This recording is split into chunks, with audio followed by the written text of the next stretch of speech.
Hey everyone, Brayden here coming to you with a breaking Disney news update on some big announcements Disney's just made, rolling back more of the Chapek era changes as things continue at a snail's pace to return to normal at Walt Disney World, one thing at a time. I wish the changes we saw implemented back in 2020 went away as quickly as they were implemented, but as we've seen, it has been a very gradual process. Tomorrow is Disney's big Q2 earnings call, so I do not consider the timing of this to be a coincidence. These return to normal changes Disney's just announced will no doubt be touted by CEO Bob Iger on the earnings call tomorrow as evidence of their commitment to improving the guest experience. Chapek may be somewhere right now crying, dabbing his eyes with his severance package money, very sad with the fact that Disney is taking away choices from the guests. I don't know if you guys recall, when Chapek implemented a lot of these crazy things, he's like, this gives guests more options.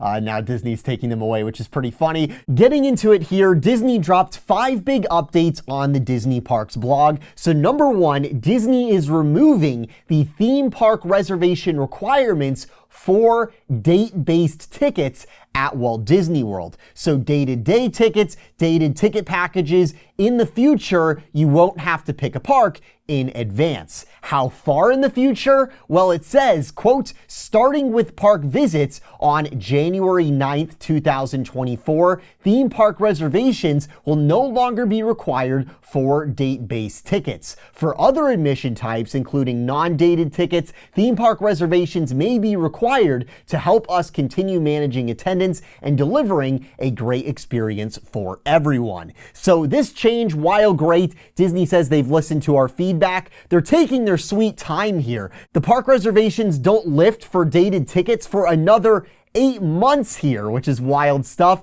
Next up, Disney has just announced they're introducing good-to-go days for annual pass holders and cast members. Quote, in 2024, we plan to offer select days on which our annual pass holders and Disney cast members may visit Walt Disney World theme parks without needing a park reservation. Once introduced, we will roll out these good-to-go days on an ongoing basis. This will be in addition to the recent update which offers pass holders the opportunity to visit the theme parks after 2 p.m. without needing a reservation, except on Saturdays and Sundays at Magic Kingdom Park. Good-to-go days may vary by park, and past blockout dates and capacity limitations continue to apply like they do today. So what this is a rebranding of the bonus reservations, which are already available for annual pass holders, except now they'll apply to more parks on more days. So only on certain high demand days at certain parks like Magic Kingdom on the weekends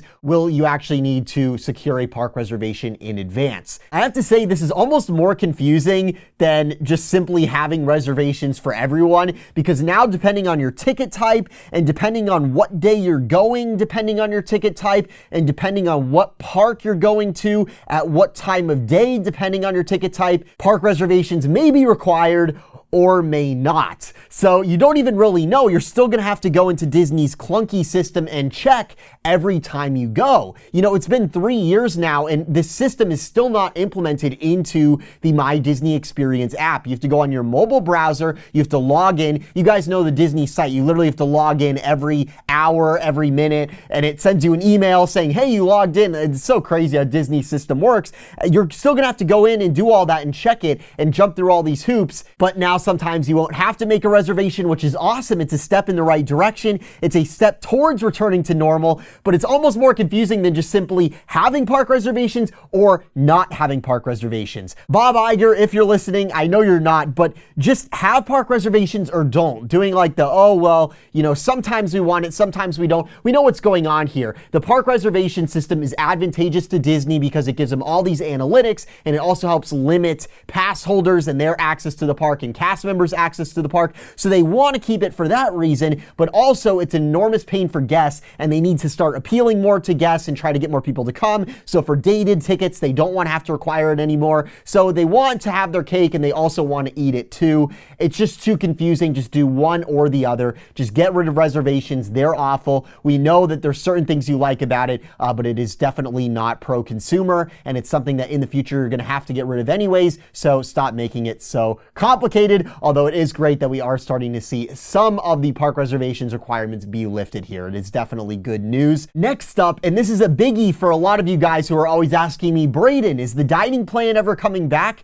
I was pretty skeptical on that because I know that the dining plan, it affects menus and portions, because when you have those meal credits, there is a dollar value associated with those. So if you have a restaurant where everything on the menu is part of the dining plan, they have to do the proportions a certain way, the prices a certain way, so it corresponds with the dollar value that they're getting from Disney with the dining plan, especially for third-party restaurants. It all has to be coordinated. It's very, very complicated stuff. It's an extra layer of complexity added to the restaurants at Walt Disney World. So I was thinking, they got rid of it. Now the restaurants don't have to deal with it anymore. They probably like that. Maybe the dining plan is gone for good. I was not correct in that assumption. It is coming back. Disney says they are bringing back their fan favorite dining plans. They say, quote, Disney dining plans will be coming back as an option for those staying at Disney resort hotels who purchase a vacation package with us, starting with stays beginning January 9th,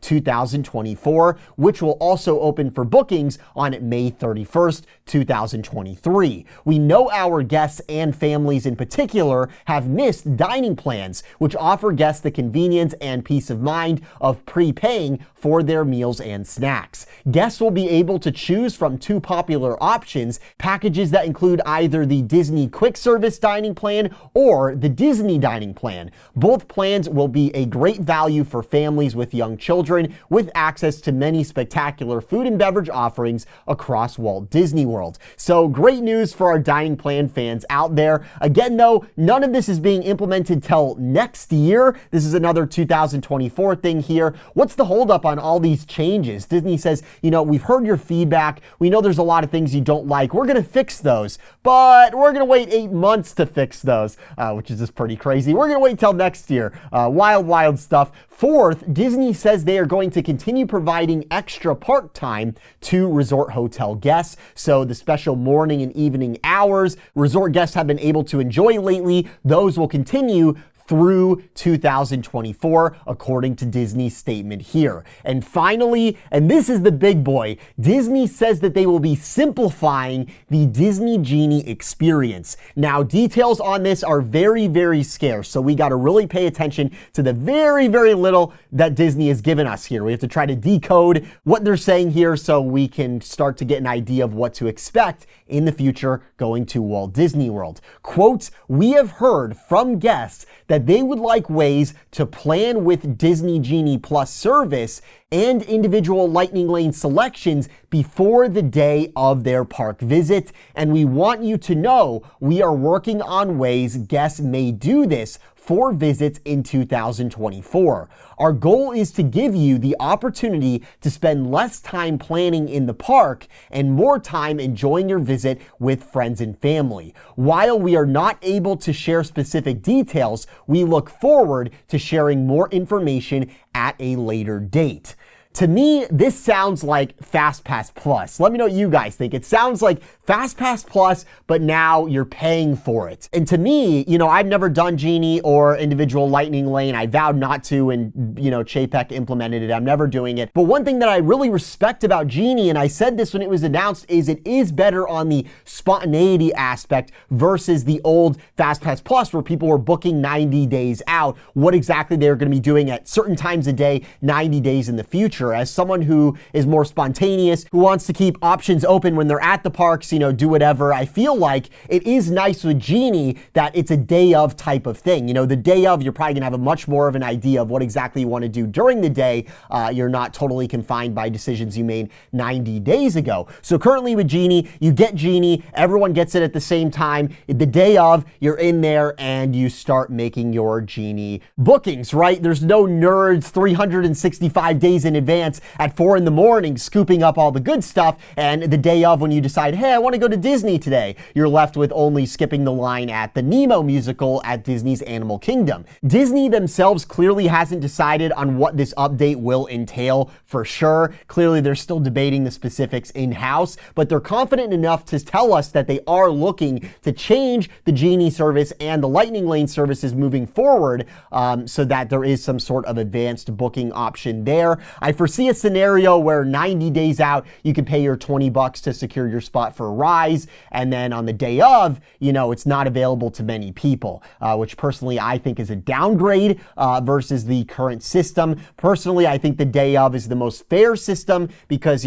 everyone is going to be at the park that day. They all have an equal opportunity to get the good stuff, to get the good spots. But there are a lot of serial travel planners out there that plan things down to the minute, or else they're all stressed out. And that is clearly who Disney is looking to appeal to more with a change like this. Crazy stuff. Bookings for 2024 visits begin May 31st. I was driving a lot yesterday and I had some time to ponder all of this. What does this all mean? What's Disney's game here? There's always a reason behind everything they do. The timing of it, as I said, is something for Iger to point to on the earnings call.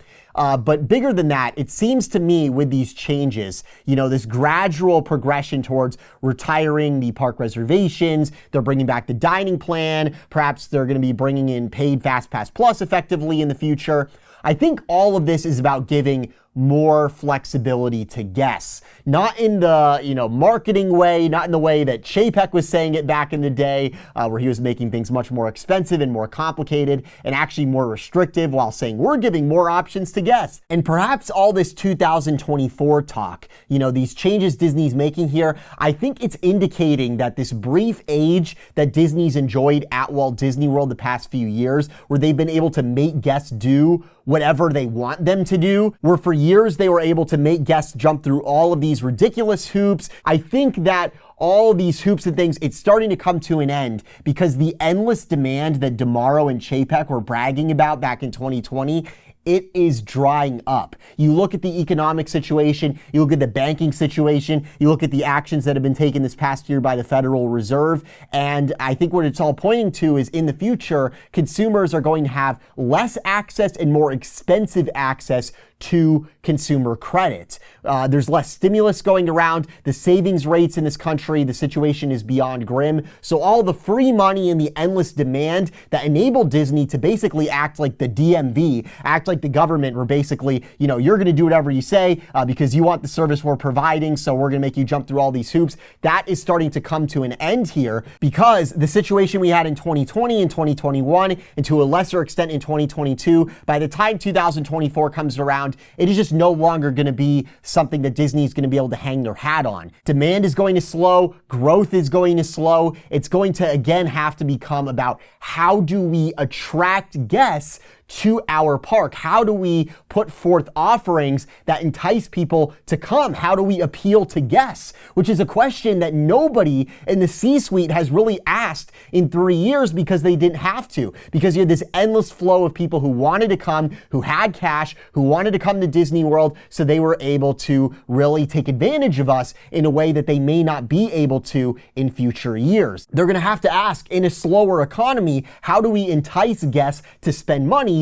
at Walt Disney World? Whereas the past few years, Disney could do absolutely nothing to appeal to guests. They could actually make the product worse, and they did, and they'd still have completely full to the brim parks, people spending tons of money, per guest revenue out to wazoo. I think Disney sees a possible 2024 and onwards where they're no longer on easy street on that front, where they actually have to try a little harder to cater to guests that actually have money to spend at Disney and convince them to spend it at Walt Disney World as that pendulum starts to swing back, perhaps. And that is part of the motive for these changes we are seeing here, which seem more pro-consumer and really not all that amazing for Disney.